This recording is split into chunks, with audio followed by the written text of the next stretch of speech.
Boa tarde a todos e a todas. Senhor presidente, senhoras senadoras, senhores senadores, telespectadores da TV Senado, ouvintes da Rádio Senado. O mês de março é escolhido para se evidenciar, se homenagear a mulher no Brasil e no mundo. Então, nada melhor do que nós, mulheres, aproveitarmos o mês de março para evidenciar a condição de mulher no Brasil e no mundo, fazer disso um mantra ou um grito que possa chegar aos ouvidos mais moucos. Então, eu quero aproveitar esse discurso, primeiro para homenagear, compartilhar a história de algumas mulheres que representam a força, a rebeldia, a criatividade, a coragem e a contestação da mulher brasileira. Poderia citar muitas mulheres de coragem e garra, escolhi 4 delas para nos representar. Mulheres que já se encontram no plano superior, mas continuam a inspirar gerações. Dandara dos Palmares, a guerreira negra, que ao lado de Zumbi lutou para libertar os negros da escravidão no Brasil. Esperança Garcia, a corajosa escrava do Piauí, que sabia ler e escrever, e denunciou ao governador do Piauí os maltratos que sofria. Genu Moraes, contestadora de costumes que revolucionou o Piauí sem se considerar feminista.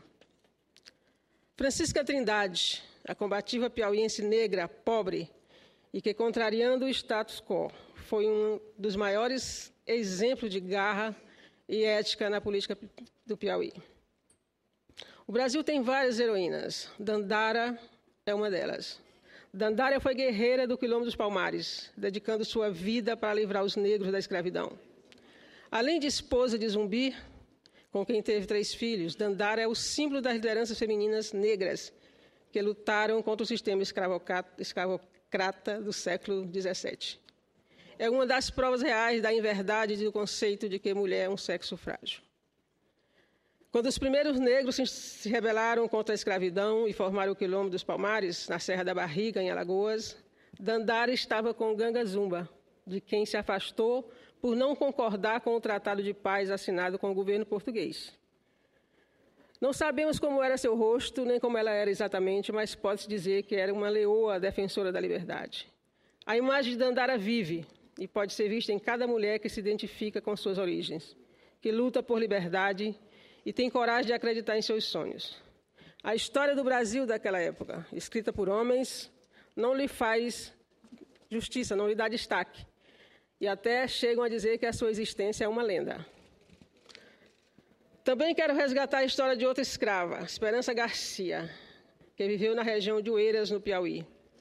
Esperança Garcia representa a esperança e a coragem da mulher que luta por seus direitos, senhor presidente.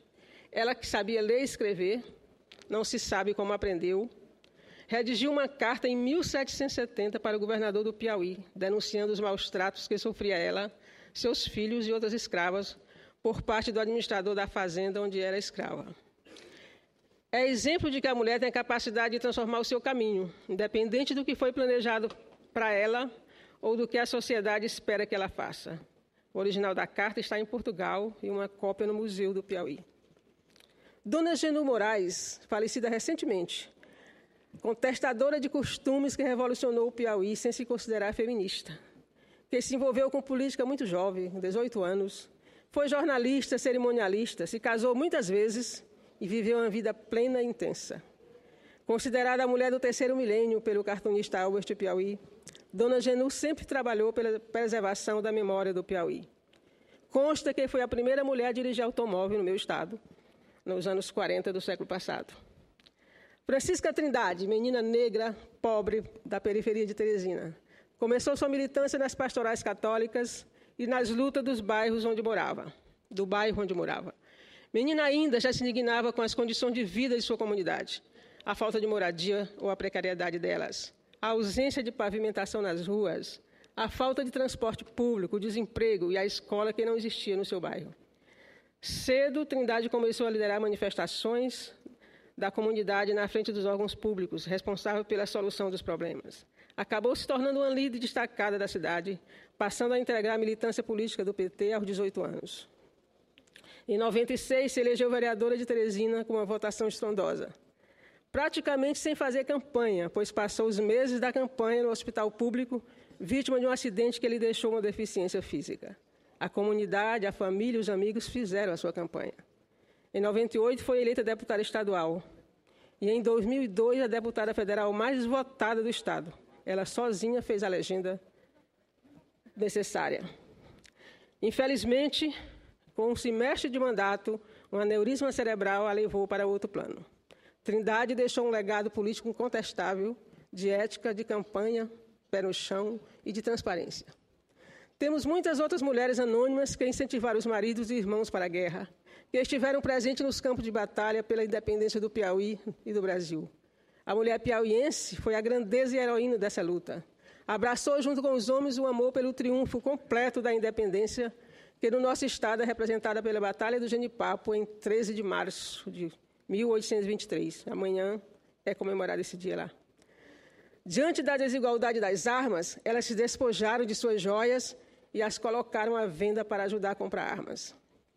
Senhor presidente, fiz questão de trazer aqui exemplo de mulheres fortes, rebeldes, guerreiras, éticas, contestadoras, corajosas, que nos representam, que inspiraram e inspiram gerações. Todas essas homenagens foram para trazer para a pauta desta casa a realidade da mulher brasileira. Artigo da doutora em Economia, Ciri Muliani, chefe de operações do Banco Mundial, recentemente publicado na Folha de São Paulo, afirma que a América Latina depende das mulheres.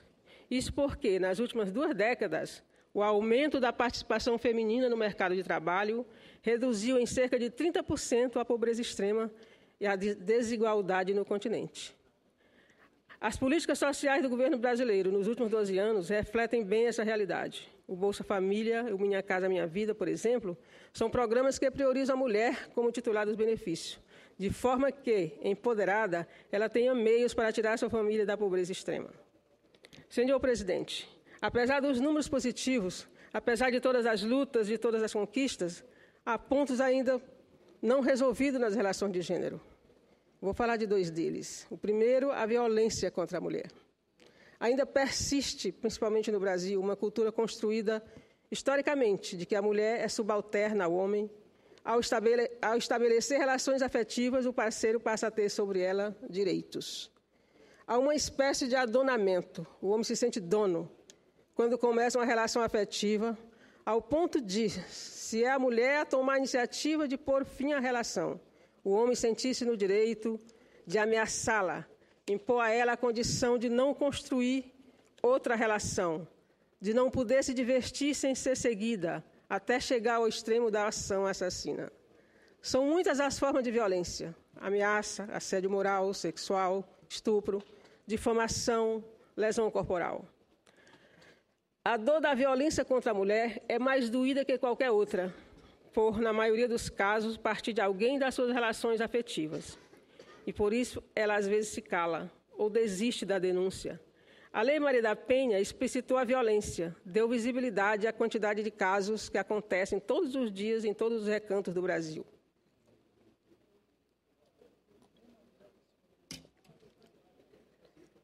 Pesquisa do Instituto do IPEA, divulgada em março, sobre a efetividade da Lei Maria da Penha, indicou que a lei fez diminuir em cerca de 10% a taxa de homicídio contra as mulheres dentro das residências. Em mais de 90% dos casos denunciados, os responsáveis são conhecidos do círculo íntimo da vítima. Na prática, a lei não inibiu significativamente a violência doméstica. Ainda é preciso se criar novos mecanismos para coibir essa prática, e esses mecanismos precisam ser uma busca de homens e mulheres. Aqui no Congresso temos a Comissão Mista de Combate à Violência contra a Mulher. A comissão pode e deve funcionar como um espaço privilegiado de debate e de combate a essa chaga chamada violência doméstica. Dados do Banco Mundial mostram que o Brasil perde cerca de 1,2% do seu produto interno bruto devido à perda de produtividade ligada à violência de gênero. Combater definitivamente a violência doméstica é vital, não só pelo impacto que causa sobre as famílias e as comunidades, mas também sobre a economia. Outro ponto onde é preciso implementar mudança é a participação nos espaços públicos. Não podemos negar os avanços, mas ainda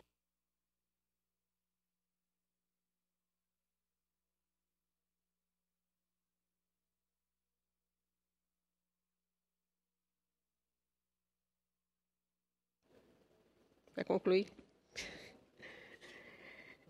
Ainda é pequena a representação feminina na sociedade. Somos 51% da população brasileira e mães ou filhas e irmãs dos outros 49%. As mulheres são maioria na base e minoria no topo. Elas têm dificuldade de ascender a posto de comando. No judiciário, por exemplo, apesar de as maiores notas na aprovação de concurso pertencerem às mulheres, proporcionalmente elas são minoria na promoção da carreira para ocupar as vagas dos tribunais superiores. No Senado, somos apenas 13 em 81, 16%. Na Câmara Federal, essa relação é pior, cerca de 10%. Os números não são diferentes nas Assembleias Legislativas e nas câmaras municipais. Estamos em plena discussão da reforma política, momento oportuno de sairmos do discurso para a prática, de fazermos uma reforma política inclusiva, onde se garanta o espaço das mulheres, não mais apenas como um percentual de candidaturas, mas uma cota das cadeiras do Legislativo. A proposta da bancada feminina do Senado e da Câmara é que, no mínimo, 30% das vagas do Parlamento sejam reservadas para as mulheres. E que não venha o discurso da que cota é coisa de cultura atrasada. A Alemanha acabou de aprovar a lei determinando cota de 30% nas direções das empresas para as mulheres. Cotas são passageiras e servem para alavancar mudanças culturais em relação às desigualdades. Não queremos tirar nada dos homens. Há uma frase apropriada para dizer isso. Aos homens, todos os seus direitos, nada mais. Às mulheres, todos os seus direitos, nada menos. É claro que comemoramos todas as conquistas de nossas lutas. A reserva de 30% das candidaturas, a aplicação de 5% do fundo partidário, 10% do tempo de rádio e TV dos partidos para a promoção da participação política, já concluindo, das mulheres. Mas queremos mais. Não fazer isso é condenar as mulheres a serem coadjuvantes nos processos eleitorais, colocando seu nome nas listas de candidato apenas para cumprir a lei. A gente não tem mais que ser obrigado a ouvir frases do tipo: bota teu nome só para constar. Não precisa fazer campanha. Isso humilha a gente. Tenho viajado o meu Piauí, conversado com lideranças políticas e dirigentes e com a população debatendo a reforma política. E é surpreendente como as pessoas estão abertas e ansiosas pelo debate. Prefeitos, vereadores e membros de todos os partidos têm atendido ao nosso convite e passando muitas horas nessa discussão saudável, sem disputa de posição. Comemoramos mais avanço com a aprovação da lei que inclui o feminicídio como homicídio qualificado, classificando como crime hediondo. Comemoro o avanço de, no governo do meu partido, temos criado a Secretaria Especial de Política para as Mulheres, que trabalha pela implantação das políticas públicas que atendam a nossas demandas.